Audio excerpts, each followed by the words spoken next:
दोस्तों आज हम लोग पढ़ने वाले हैं यूनिट डिजिट, इकाई अंक निकालने के लिए। जैसे कि कंपटीशन में पहले यूनिट डिजिट ही सिखाया, तो आज हम लोग यूनिट डिजिट पढ़ने वाले हैं।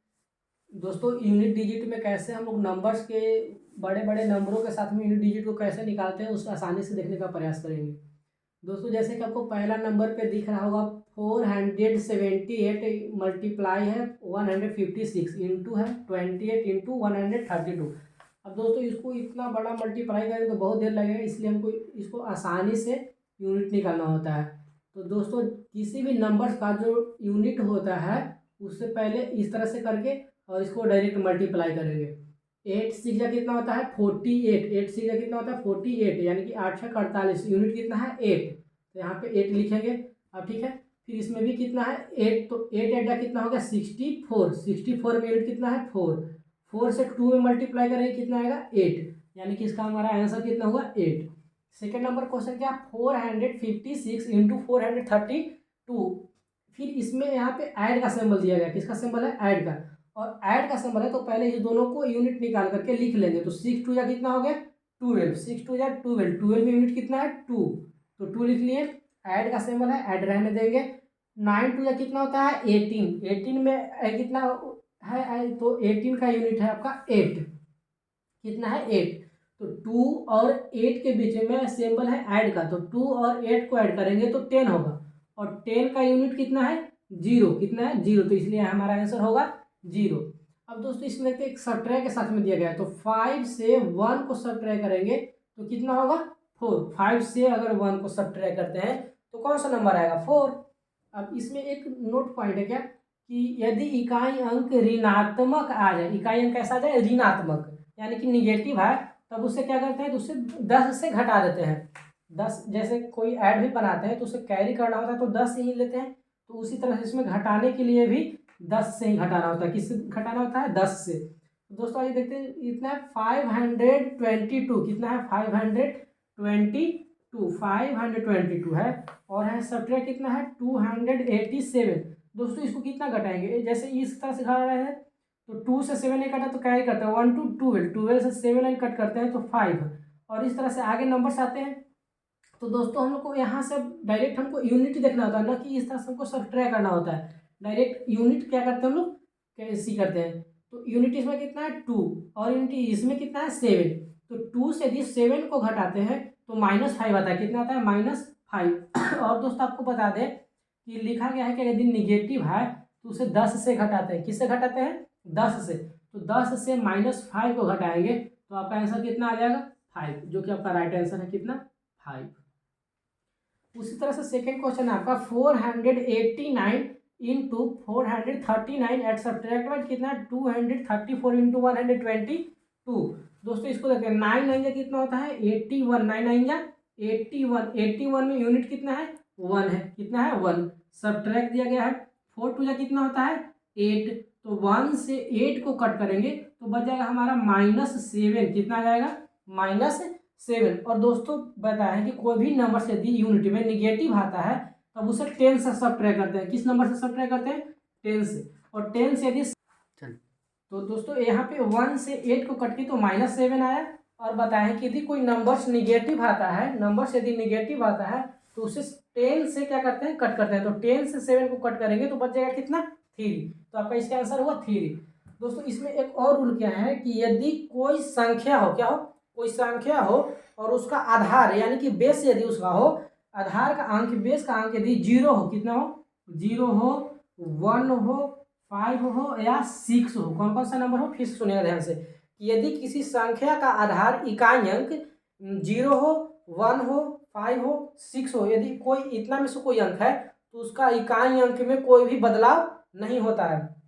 जैसे कि फिर से इसको देखते हैं दैट इज कौन कौन सा नंबर बोले थे हम 0 1 5 6, 0 1 5 6, 0 1 5 6, इसका यदि यूनिट प्लेस निकालना हो, unit unit place of base के लिए निकालना हो, place of base, unit place of base यदि निकालना हो इस आधार से आधार के लिए, तो नो चेंज होता है, क्या होता है कोई इसमें चेंज नहीं होता है, कोई बदलाव नहीं होता है, क्या होता है कोई बदलाव नहीं होता है।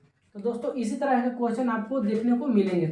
दोस्तों देखिए जैसे कि लिखा हुआ है 10 और इसके पावर में लिखा हुआ कितना 52, कितना लिखा हुआ है 52। अब ध्यान से देखिए हमें इतना नहीं करना कि पावर कितना है, पावर से हमको नहीं, यहाँ हमको बेस देखना है। तो बेस 0 है, बेस 0 तो इसका यूनिट कितना हो जाएगा 0, कितना हो जाएगा 0।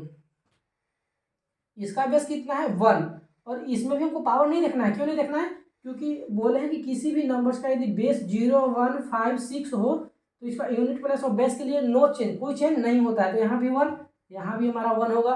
और जब इसमें 35 है, यूनिट 5 बेस 5 है तो इसका 5 होगा। 26 का बेस 6 है तो यहाँ भी क्या होगा 6 होगा। दोस्तों इतना ही के लिए नहीं, और कोई इसमें नंबर्स हम लोग ले सकते हैं। जैसे कि लिख दे कितना 25 यदि इसका पावर दे देते हैं 66। तो दोस्तों हमको यहाँ पावर से कोई मतलब नहीं, पावर से हमको कोई मतलब नहीं, बेस हमको देखना है। बेस कितना है 5 और बेस यदि 5 है तो इसका यूनिट डिजिट में भी कोई चेंज नहीं होगा, यूनिट भी कितना हो जाएगा 5। दोस्तों एक और रूल आप लोग को बताते हैं। जैसे कि कोई नंबर से दिया हुआ रहता है तो पावर यदि डिवाइड, रूल नंबर 2 में उसको देते हैं।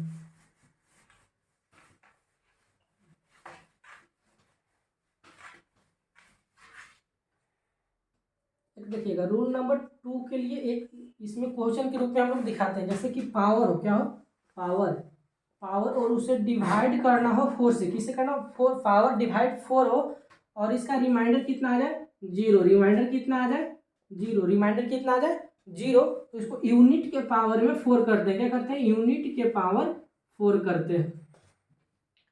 और एक और इसमें यदि रिमाइंडर 0 आए तब ऐसा होता है, रिमाइंडर क्या है 0 यानी कि शेष 0 आ जाए तब। और इसमें यदि रिमाइंडर इज इक्वल टू वाट रहेगा, क्या रहेगा वाट, तब इसे अगर क्या करेंगे कि पहले इसको यूनिट के पावर में भी वाट लिखेंगे, यूनिट के पावर वाट, यानी कि यहाँ पे जो नंबर्स आएगा उसी नंबर को हमको यहाँ लिखना होगा। नहीं समझ में आया तो फिर से इसको एक क्वेश्चन के रूप में देखते हैं। जैसे कि आपको पहला नंबर क्वेश्चन पे लिखते हैं कितना, लिखते हैं हमको 12 के पावर 35, कितना लिखा होगा 12 के पावर 35। और इसका यदि यूनिट डिजिट निकालना है, यूनिट डिजिट निकालना है तब क्या करेंगे, तो पहले जो पावर है इसको पावर को किससे डिवाइड करेंगे 4 से। किससे डिवाइड करेंगे 4 से डिवाइड करते हैं। तो 4 8 जा कितना हो जाएगा 32, 4 8 जा 32। इसमें आपको दिख रहा होगा कि रिमाइंडर आया है 3, कितना आया है 3, कितना रिमाइंडर 3 आया है। तो फिर इससे क्या बोला है कि जो रिमाइंडर यदि कुछ आता है तो उसके यूनिट के पावर में रिमाइंड करते हैं। तो यूनिट इसमें कितना है 2, यूनिट कितना है 2। अब 2 के पावर में 3 करेंगे। 2 के पावर 3 करने का मतलब क्या हुआ कि जो 2 लिखा हुआ इसी को 3 बार, 2 into 2 into 2 is equal to कितना आ गया 8, कितना है 8। उसी तरह से और देखते हैं और क्वेश्चन इसमें आप लोग को दिखा देते हैं। सेकेंड नंबर क्वेश्चन एक लेते हैं कितना 37 के पावर 60, 37 के power 60 is equal to what, unit digit के लिए, किसके लिए यूनिट डिजिट। तो हमको क्या करना है कि सबसे पहले हमको जो पावर दिया गया है पावर को किससे डिवाइड करते हैं 4 से। तो 60 लिखा हुआ है, इसे 4 से डिवाइड करते हैं, 4 बन जाए 4, 6 से 4 कट किए तो बच गया 2, 2 और 0, 4 5 या 20, 20 से 20 दोनों खत्म। यानी कि हमारे यहाँ पे रिमाइंडर कुछ नहीं बचा, रिमाइंडर हमारे यहाँ पे कुछ नहीं बचा है। तो रिमाइंडर कुछ नहीं बचा तो क्या बोले यूनिट के पावर क्या करना है 4 करना है, यूनिट के पावर क्या करना है 4। तो इसमें यूनिट कितना है 7, 37 यूनिट कितना है 7। तो 7 के पावर 4 करेंगे तो 7 इंटू 7 इंटू 7 इंटू 7। फिर से ध्यान से देखिएगा, इसका 7 7 जा 49, 49 में यूनिट कितना है 9 इंटू है। फिर से आप देखिए 9 7 जा कितना हो गया 63, 9 7 जा कितना हुआ 63। तो 63 में कितना यूनिट है 63 में यूनिट कितना है 3। तो यहाँ से हम मल्टीप्लाई करेंगे कितना हो गया यूनिट 3। अब 3 से यदि 7 मल्टीप्लाई करते हैं तो 3 से में जाता है 21, 21 में यूनिट कितना है 1, 21 में यूनिट कितना है 1। तो हमारा इसका आंसर होगा यूनिट डिजिट होगा 1, कितना होगा 1। दोस्तों आज के लिए बस इतना ही और पढ़ेंगे अगले क्लास में।